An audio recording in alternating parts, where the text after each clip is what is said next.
Miyang tabi pa pumna magputaram noksari, huwag ahan ba damaroy ba pausing. Manipuri ngak na pulis samadi miyam gi marakta phabamari thamna na batabak paikhat ingay da pulis personnel kharana miyoy kharada ki hanbagi thabak chathaba yaure. Amadi Indo-Myanmar border mayada laiba Morzam village awat apakaya na pik thalle mari lenabasing na yengsinbina ba pukning singsinlakle. Hauzik mapung oiba pau Manipuri ngak na pulis samadi miyam gi marakta aphabamari thamna na batabak paikhat ingay da pulis personnel kharana miyoy kharada ki hanbagi thabak chathaba yaure. Satkiba tang tara mari ki ayukta Porompat water supply da Dimapurdagi purakpa laingoi thaba lakpa gari amagi miyoy singda masana masabu commando ni haizaba nongmoi paiba police ki dress setpa miyoy amana ki handuna lupa lising amagi demand tawrakhibagi video footage sama social media da paksana thadorakpadagi mathau ningthina tawriba police personnel kayada phajadaba mami ama tahanmaga loinena laingak na police samadi miyamgi marakta aphaba mari thamnana ba honariba du arembada tahanbagum tawre. Commando ni haiba miyoy aduna video footage asigi matung ina laingoi thaba lakpa gari gi miyoy aduda lupa lising ama piyu haina demand tawki gari gi miyoy singna piba ngamloi haibadagi makhoi bu pharaga office ta na purabadi sel ka hena changani yamdrabasu lupa chatret khaktang di piyu haina khulai paiba commando ni haiba miyoy aduna laingoi thaba lakliba miyoy singda demand tawki Thawong aduba pendraba miyoy kayana laingaki mari lenabasingna thawdok asigi matangda chumaran thigatpiduna thabak paikhatpiyo haiba wafam phawba yawba social media da phongdoknarakpa yawre.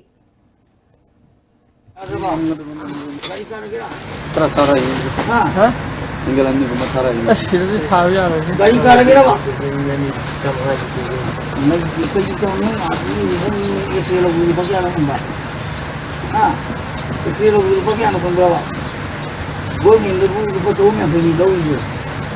Ini lupa semua mai itu lupa semua ini mulu ya enggak. Ini ada ini satu. Itu ini gari kau ni. Foto. Tahu ini tahu. Ni tahu ni sini lupa gue minta lupa tahu yang kali. Tahu ini tahu. Tahu sini ni.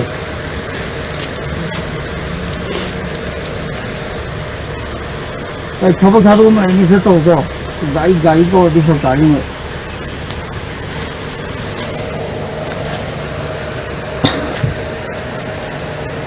Ni anak kalau tahu ya? Tahu ya? Ini. Tahu ya? Macam ni. Jam itu. Kamu kata. Ya, jam itu. Kau masih sini ya, tu dia pang masih kurang itu. Tu kamu pang masih. Saya lupa sama foto. Tadi itu. Moredagi kilometer samarom chatlaga laiba Indo-Myanmar border mayada lairiba Morzam village asi lengaki mari lenabasingna mityeng sangbidre haina Morzam village authority gi member lunkhongam haukipna aikhoigi more paumi chanjoiga unabada phongdorakle mahang makhatana ngasi phawbada mafamadugi lambi thong matik chana sembidri masina maramoiduna more phawba chatpagi mahuta Myanmar phawraga moreda lakpana hena nungai belambi ma oiri khulasida mai phangdre athuba matamda awara passing lengaki mari lenabasingna yengsinbiduna Atuba tabak paket piyu hairi. Ujik ikoi kwaida ki waba si hunda May ising sina kwaida ki waba ni. Kali handing musi ujik pau si May sim tinge ado May silakte aduna ikoi na pamba si kungi oina si lok thoga thungdaba oirabadi sigi damak sigi hen na phaba solal piro aina haimi ujik ki May lakta banina lambi si koi ki lambi phata banina Ikoi hujik Burma road chatlaga more phawe more dagi ikoi phawe sidi hansu biate na sim hai adu ngasi phawe di sungba ngamje sigi khalega Manipur government na jam thun lambi si bi haina Amaramda Youth Affairs and Sports Minister Latpau Haukipna Phongdorakpada Molcham Village asi athuba matamda mai phangana ba honaragani masigi matangda MSPDCL gi Managing Director ga pau phongna khre kunja singna chatpa nungai triba Molcham dagi more fawgi lambi asi su semjinnaba thabak paikhatkani haina more da paumi singa unabada Latpau Haukipna makhatana phongdorakle kainoni Molcham se grid power grid ta include hoiba aduna some section sida gampazol paula gampazol dagi masi marakta wire se permis citizen nara banana no khangdaba wire se ka aga huran ba pot ama hojik kana chathadana aina police ta su eta army officers se sahai aduna grid ta power grid ta include hoiba village sing di solar PV because solar is provided to off-grid areas only. Off-grid area kakte da PV ni. Adana masi solar di PV yaro grid ta include to na wire tingi marak ta may PV ngai gi talak marak asisida moina wire se ka aga huran ba ithabak chathaba sida yam thuna akoi expectation da thuna yogda bai wani adu athu ba matam da I assure you power grid ki MSPDCL ki priyoda ay ngasay so phone tawre athuba da lotion na bai na taksan jagani swai nam prajada thasa bai tham Pahali belengak asi chenjak paibesing kudong saba piba amadi lairabesing bu hena wahan bagi thabak jathaduna laire haina All India Trade Union Congress ke General Secretary L Sotin Kumar nangasi irabot baban da pangthokpa All India Trade Union Congress Imphal East District Committee ge convention da high kre tongan ba thopu ba kayana saruk yakhiba convention aduda Sotin Kumar na makataraduna lagliba January gi tang mari amadi mapan da pangthokadawriba National General Strike asigi matangda khanaragani pali belengak asina laumi kaya masa matom ta sijahan bagi thak phawba yorakle India gi state kaya da 7 pay pi khrabasu Manipur da pidre masina miyam da khudong chadaba kaya mayok na hale haire Kedua Januari ki tarik Nipang mapan se masi ekoi mai pak pajenen strike soidana koi kini hai sa satawi maramdi ekoi hoki bana pember ki tang tara ga di thoida state ki convention ba tawfre madu ki matung tarak pada district ki thak ta mari adu ma district puna maki convention adu ko lena tongan ba ekoi bank ki कर्मचारी सिंह मगी अखोई लेप्तना no मगी अदु मजने साइग से करमना संसन गदगी अदु गोले अखोई बपुं फाना सगतली हाइबगी अमदि सगतकनी हाइबगी Sumba कनबा campaign मै हा मगल lion मजु मथंग अदुंबा district की थाकता अदु गोले तोहान बा अखोई यूनियन मयाम मसी कन्वेंशन सिंग से पांखोचरी Myanmar da December tangkara mapaldagi kunithoi phaba chathagada business matching investment conference amasung exhibition da saru yarugada ba Manipur dagi miyoi 39 na sabati mamangasi Imphal thadokre kongsat adu chingmairong da leiba hotel classic grande dagi Dr. W Nelam thakhi Kongsat aduga mari lenana Manipur Chamber of Commerce and Industries ki General Secretary Jotin Thoksomna Actis Policy ki manung chana Mandale da December tara mapalda pangthokadaba conference amadi Yangon da December tangkun mathoi dagina kunithoi phabo pangthokadaba thoramda Manipur dagi tongan ba hiram singda lalol itik tawba miyoi singna mafam asida phangliba khudong chaba sing Myanmar da khangalugani masina laibak ani ki marakta lalol itiki lamda hena naksunaba purak pangamlagani haiki particularly khoi Manipur si ka promote tong na bi concept ne atop state ka su yaw de adu mangi moina chatpa visit amada khoi de invite torok na adu gumba ba chobo event ama khoi pangthok si haidana pangthok pane hariba event si da Myanmar da riba business group like tour operators industrialists then manufacturing and other parts lo yaw bi gani adu Manipur da gi su khoi da gi tungan ba hospital gi then tourism gi part yaw jari khoi Manipur tourism forum yawri adu amia gi yawri adu school dawjari ba mayam su yawi adu then babina diagnosis के Imphal hospital जेन जीवन hospital सिजा hospital तुंगान बा advance hospital सु यावरी Government ki thabak phangdrabasu lairlaisu hairaba naha kayana aremada mata manghanbagi mahutta masana chanaba sinpham da mai onsilabadi hingmagi lanpham da mai pakpa ama oiba ngamgani haina kumbi terakha ward number 8 da okloibagi thabak tawriba salam tikena ISTV news da phongdorakle chahi amada okloibagi income asi lupa lakh ni fudagi na yankhai phawba phangnana ba pandam thamle hiram sida report ama ꯍꯧꯖꯤꯛ ꯑꯩꯅ ꯂꯩꯖꯔꯤꯕ ꯃꯐꯝ ꯑꯁꯤ ꯀꯨꯝꯕꯤ ꯇꯦꯔꯥꯈꯥ ward number 9 ꯍꯥꯏꯔꯤꯕ ꯃꯐꯝ ꯑꯁꯤꯗꯅꯤ ꯃꯁꯤꯗ ꯌꯥꯝꯅ ꯋꯥꯅ ꯍꯥꯏꯕꯗꯤ ꯑꯩꯈꯣꯏꯒꯤ ꯁꯔꯀꯥꯔꯒꯤ ꯊꯕꯛ ꯐꯪꯍꯧꯗ꯭ꯔꯒꯁꯨ ꯃꯤꯑꯣꯏꯕ ꯑꯃꯒꯤ ꯑꯩꯈꯣꯏꯒꯤ ꯍꯤꯡꯐꯝ ꯊꯣꯛꯄ ꯑꯩꯈꯣꯏꯒꯤ ꯃꯈꯜ ꯃꯁꯥꯒꯤ ꯔꯥꯏꯠ ꯄꯨꯝꯅꯃꯛ ꯂꯩꯔꯤ ꯍꯥꯏꯕ ꯑꯗꯨ ꯎꯠꯊꯣꯛꯆꯅꯕꯒꯤꯗꯃꯛꯇ ꯃꯁꯥꯅ ꯌꯥꯝꯅ ꯋꯥꯅ ꯍꯣꯠꯅꯖꯔꯀꯥꯟꯗ ꯑꯩꯈꯣꯏꯒꯤ ꯂꯝꯗꯝꯁꯤꯗ ꯌꯥꯝꯅ ꯑꯐꯕ ꯁꯦꯟꯃꯤꯠꯂꯣꯟ ꯑꯃ ꯄꯨꯈꯠꯅꯕꯒꯤꯗꯃꯛꯇ ꯍꯣꯠꯅꯕꯤꯔꯤꯕ ꯑꯩꯈꯣꯏꯒꯤ ꯁꯂꯥꯝ ꯇꯤꯀꯦꯟꯒꯤ ꯑꯩꯈꯣꯏꯒꯤ ꯍꯧꯖꯤꯛꯀꯤ ꯐꯥꯔꯝ ꯄꯤꯛ ꯍꯥꯏꯔꯤꯕ ꯑꯩꯈꯣꯏꯒꯤ ꯑꯣꯛ ꯂꯣꯏꯕ ꯃꯐꯝ ꯑꯁꯤꯗꯅꯤ ꯑꯩꯅ ꯂꯩꯖꯔꯤꯕ ꯑꯁꯤ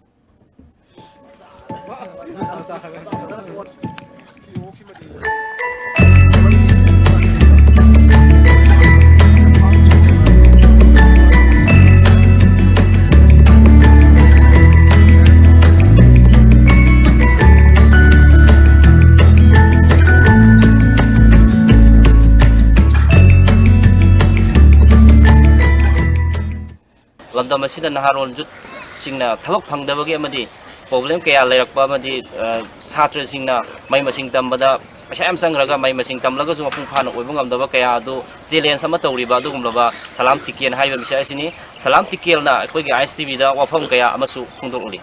ꯃꯄꯤ ꯑꯃꯅ 50,000ꯃꯨꯛꯀꯤ ꯆꯥꯡꯗꯤ ꯑꯗꯨꯝ ꯇꯥꯜꯂꯦ ꯍꯥꯏꯇꯥꯔꯦ ꯆꯍꯤ ꯑꯃꯗ ꯑꯗꯣ 50,000ꯃꯨꯛꯀꯤ ꯆꯥꯡ ꯇꯥꯜꯂꯒꯗꯤ ꯑꯩꯈꯣꯏꯅ ꯑꯩꯒꯤ ꯍꯧꯖꯤꯛꯃꯄꯤ ꯀꯨꯜ ꯂꯩꯕꯁꯤꯅꯗꯤ ꯂꯥꯛ 10ꯃꯨꯛꯀꯤ ꯆꯥꯡꯗꯤ ꯇꯥꯟꯕ ꯉꯝꯒꯗ꯭ꯔꯥ ꯍꯥꯏꯅ ꯑꯗꯣ ꯏꯁꯣꯔꯅ ꯆꯥꯟꯕꯤꯔꯒꯗꯤ ꯁꯣꯏꯗꯅꯀꯤ ꯐꯪꯒꯅꯤ ꯈꯜꯂꯤ ꯍꯤꯡꯕ ꯌꯥꯕ ꯊꯕꯛ ꯍꯥꯏꯁꯦ ꯊꯤꯔꯨꯗ꯭ꯔꯒꯗꯤ ꯇꯧꯅꯤꯡꯗ꯭ꯔꯒꯗꯤ ꯀꯅꯥꯁꯨ ꯇꯧꯅꯤꯡꯉꯣꯏ ꯑꯗꯨꯕꯨ ꯃꯤꯒꯤ ꯃꯤꯈꯥ ꯄꯣꯟꯗꯅꯕ ꯍꯣꯠꯅꯕꯁꯤꯗ ꯑꯩꯈꯣꯏꯒꯤ ꯊꯧꯅꯥ ꯑꯃꯒ ꯄꯨꯊꯣꯛꯑꯒ ꯌꯥꯝꯅ ꯑꯩ ꯁꯤꯃ ꯇꯧꯗꯕ ꯌꯥꯗꯦ ꯑꯗꯩ ꯃꯤꯒꯤ ꯃꯈꯥꯗ ꯊꯕꯛ ꯁꯨꯔꯨꯗꯤ ꯁꯔꯨꯛꯄꯨꯗꯤ ꯏꯁꯥꯒꯤ ꯊꯕꯛ ꯑꯃ ꯇꯧꯔꯒ ꯍꯤꯡꯒꯦ ꯍꯥꯏꯕ ꯋꯥꯈꯜꯂꯣꯟꯁꯦ ꯍꯧꯖꯤꯛ ꯂꯥꯛꯏꯕ ꯅꯍꯥꯔꯣꯟꯁꯤꯡꯁꯤꯅ ꯈꯨꯗꯤꯡꯃꯛꯅ ꯃꯁꯤꯒꯤ ꯋꯥꯈꯜꯂꯣꯟꯁꯤ ꯈꯟꯕꯤꯌꯨ ꯑꯗꯨꯒ ꯇꯧꯒꯦ ꯈꯟꯕ ꯊꯕꯛꯇꯨꯗ ꯊꯋꯥꯏ ꯍꯛꯆꯥꯡ ꯌꯥꯎꯅ ꯄꯨꯛꯆꯦꯟ ꯁꯦꯡꯅ ꯃꯇꯝ ꯄꯨꯝꯅꯃꯛꯇ ꯅꯤꯁꯥ ꯄꯨꯁꯥ ꯊꯥꯗꯣꯛꯇꯨꯅ ꯈꯨꯟꯅꯥꯏꯁꯤꯕꯨ ꯆꯥꯎꯈꯠꯅꯅꯕ ꯑꯃꯨꯛꯇꯪꯗꯤ ꯇꯧꯍꯟꯖꯅꯤꯡꯉꯤ ꯍꯥꯏꯅ ꯊꯝꯖꯒꯦ ISTV ꯅ꯭ꯌꯨꯁꯀꯤꯗꯃꯛ ꯄꯥꯡꯊꯣꯛꯆꯔꯤꯕ ꯁ꯭ꯇꯦꯐꯦꯟ ꯇꯥꯀꯤꯂꯝꯕꯝ ISTV ꯅ꯭ꯌꯨꯁ ꯀꯨꯝꯕꯤ TR Intensive Coaching Home haina mingthonba coaching center ama Moirang Khunau Kaithel Huirem Lekai da hangdokre TR Educational Group Imphal amadi Women and Child Empowerment Organization Moirang Khunau anigi makhada coaching center hangdokpagi thoromaduda hana headmaster oiramba L Tonton Singh TR Educational Group Imphal gi advisor Tommy Wangai Mayum amadi Child Empowerment Organization Moirang Khunau gi president Rebecca Ningombamna maru oiba miyoi sing oina saruk yakhi Rebecca Ningombamna spoken English yauna class 3 dagi 10 phawgi oina subject kaya takpi tambigadoriba coaching center asina afava mahiroi puthoknaba pandam thamli haiki samala helaga I can do I should talk bangamina haiba wakalonji polaga everything is easy dagi de koi pot khudimakji loina laire eba native English speaker amagum na ngang bato masada imalon dumai na ngang han gi haiba target chi koi gi haiba home masi gi koi gi pandam ni vision ni Moirang Kendra da mirep okiba thongam santigi liching makhada tera khongsang bi ward number 2 da laibi ta khelam bi betom bida chak thongna ba gas set amasung mari lena ba che changaloina na khusina khrei thoromaduda Moirang Kendra Progressive Front ki thaupu ba kaya su saruk yakhi makhata na su Kendra sida lairaba imung sing da pi ba yaba mateng pikhigani haire Ophthalmological Society of Manipur gi ani suba annual conference ngasi society asina sinduna lamphel da laiba Indian Medical Association gi hold pangthokre annual conference aduda mid kilam da khang hairaba mapalam da gi lakpa Dr. Kayasu saruk yakhi Ophthalmological Society gi Secretary Dr. Y. Chingsukambana annual conference asida mid kilam da khang hairaba Dr. Singna punsinduna kari karamba layeng pathap asida hena phava purakpa yagani haibadu khanabani haikhi Karamba anoba akoi treatment method gi anaba layeng si hidak anoba khulai anoba technique anoba mayam si akoi discuss tawjari aduga akoi mapandagi yauriba invited faculty mayam si ju yaurga moi dagi su akoi na knowledge si share tawjari ana torma mong dagi karamba improvement tawya gi he mayam si khana basina akoi gi patient care haibitare akoi anaba layeng ba mong sida improve tawngami Melagi mathau taba equipment sing miam da phangan bagi thabak tawriba DS Enterprises ki marirak suba mapokumon thoram kasamthong Irom Pukri Mapal Community Hall da ngasi pangthokre thoram ga mari lenena Irom Pukri Mapal gi akoi beda laiba club mangagi ahal kun mangada cheng kg yankai su yanthokre thoramadu da saruk yakhiba Dr. Dhanabi Laistramna Manipur da laiba imung sing democratic oiba family gi masing yamkal aba matamda chaukhatpa khunai ama purakpa ngamgani haiki ngang ama sembada emotional question and imung gi chana lonchat ipa ima ipu leminari bagi mari akoi bad leminari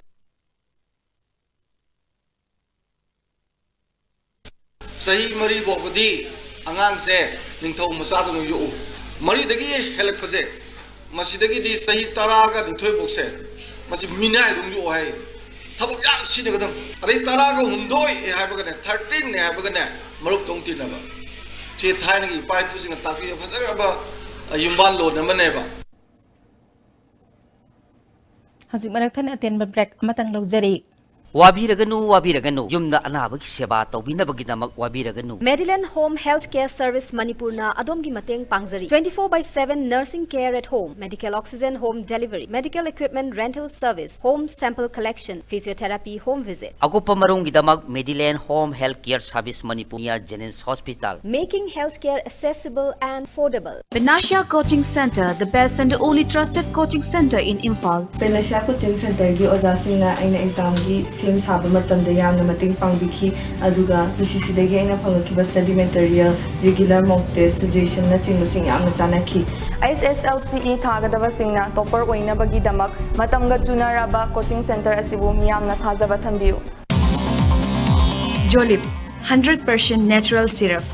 amasung capsule yu thakpadagi oirakpa awaba chaitheng hakjangi liver soklakpadagi kuchu sengaktaba haksang soktharakpa tumba chaba yaraktaba khong hamba nungaraktaba singbu phanba ngamba amata ngairaba upaidi Jolip syrup amasung capsule diabetes singidamakta Jolip capsule chabiu. Royal Academy of Science, Wangkai Imphal, admission open class 8, 9 and 10 for the session 2019-20. We are always after quality and not just marks. We don't buy brilliant students, we create brilliant students. Royal Academy of Science, Wangkai Imphal, recognized by Board of Secondary Education Manipur. Contact the Academy office for more details. I am the starter. We work it together. I am the adventure.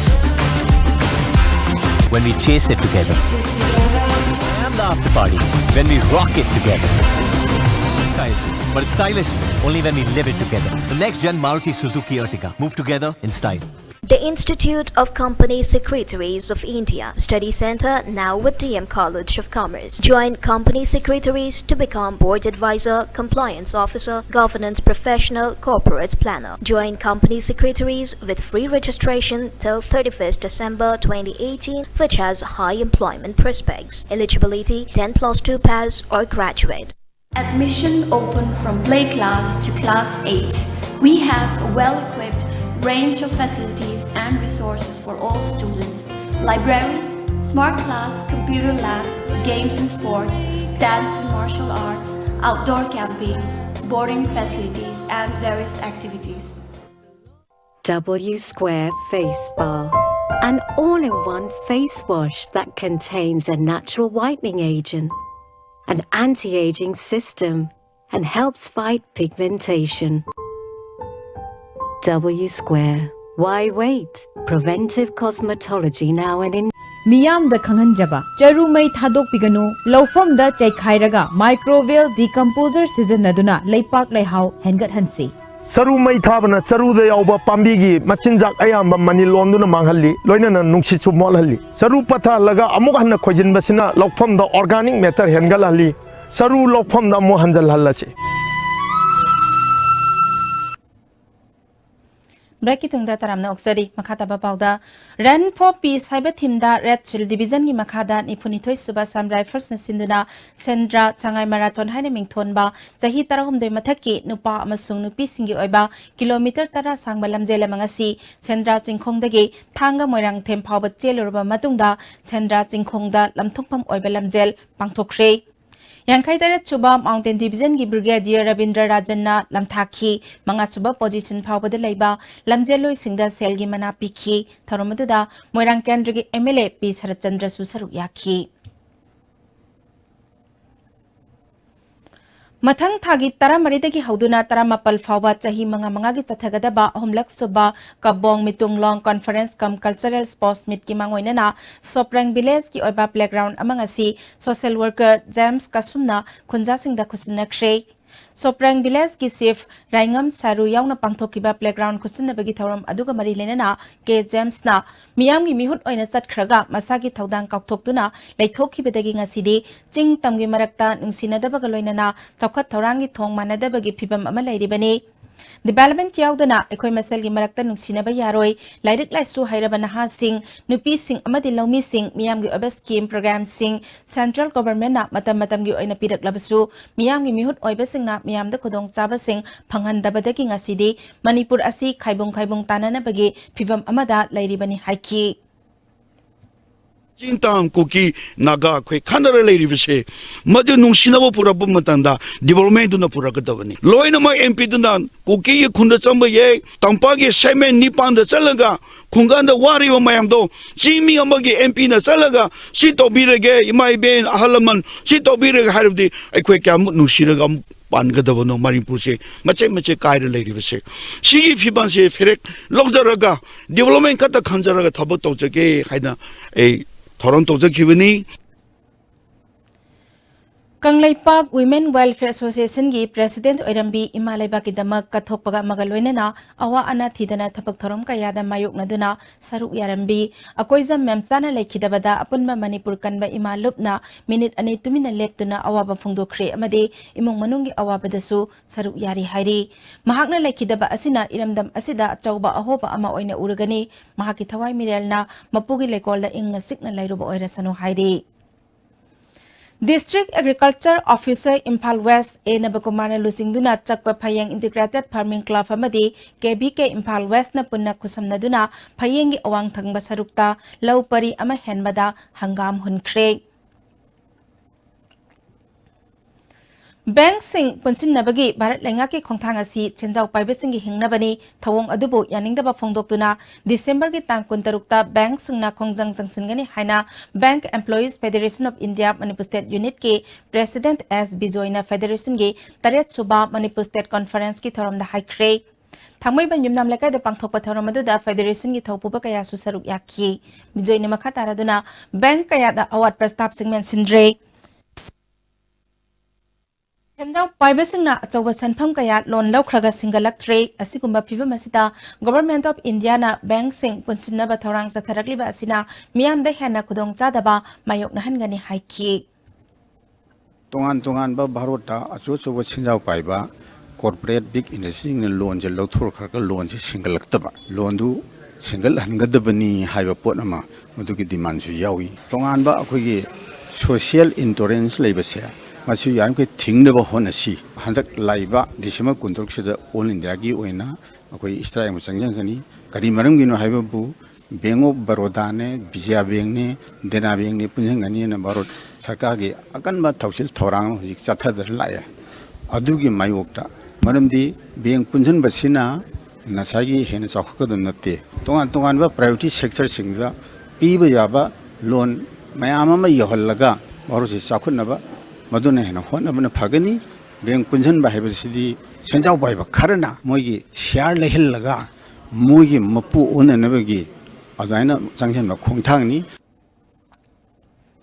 Kumbi Kendra gi manung sanba wangu sandang khong litan makhong da laibai budau khana chawba budau wang brand gi nauna saba sanglen ama Kumbi Kendra gi MLA SB rana sangaduna miyam da khusina khre MLA masana achangba sanpham puthokuna saba sanglen sangaba gi thoromadu da wangu gram panchayat ki pradhan atai atopa gram panchayat ki pradhan amade ukal gi thaupuba kaya su saru yakhi Apunba Fitness Center Imphal Sinduna Pangthokadoriban Impalak Suba State Level Transformation Challenge ki aroiba changyeng ngasi pangthokre Nagamapal da laiba Apunba Fitness Center ki gym center da pangthokki pethoramadu chahi asige Transformation Challenge ki tongan ba tangkak singdagi khangalak laba competitor singi hakchangi phibam changyeng tawkhi thorongba mari lenana center sige Managing Director Yumnam Hamlet na afaba kunai ama oibada hakchang phana laiba asi yamna tangai fade masigi damakta hakchang phaba kunai ama semnabagi damak Transformation Challenge ki thoramasi horakkibani chahi asigi oina mega final event December tang kulumdoi da MSFDS ke auditorium da pangthoklagani haikhi Lions Club and Leo Club of Thobal na Abode Healthcare Limited amadi SRL Diagnostic Center Imphal ga kusamnaduna nongmagi oiba free thyroid estimation camp ama Thobal Khetri sanglen da leba Supriya Diagnostic Center da pangthokre camp atuda Imphal East ke hanigi medical officer ramba Dr. KSS Manglemna miyoi bigi hakchang da thyroid na lawri ba thodang sing khangan ki camp atuda punna miyoi kuntra gi mathakta test pangthokki Hosi arebe de maroi ba pau amuk Manipur lengakna pulis samadi miyamgi marakta afaba mari thamnaba thabak paikhatlingayda pulis personnel kharana miyoi kharada kihenbagi thabak sathaba yaure amadi Indo Myanmar border mayada laiba Molsam village awat apakayana pik thale mari lenabasingna yangsunbina ba pukning singsilakli Hausi ki oina di matang sa dalo sanjari miyang tabiri pa pumna magwa mo kahna kurumjari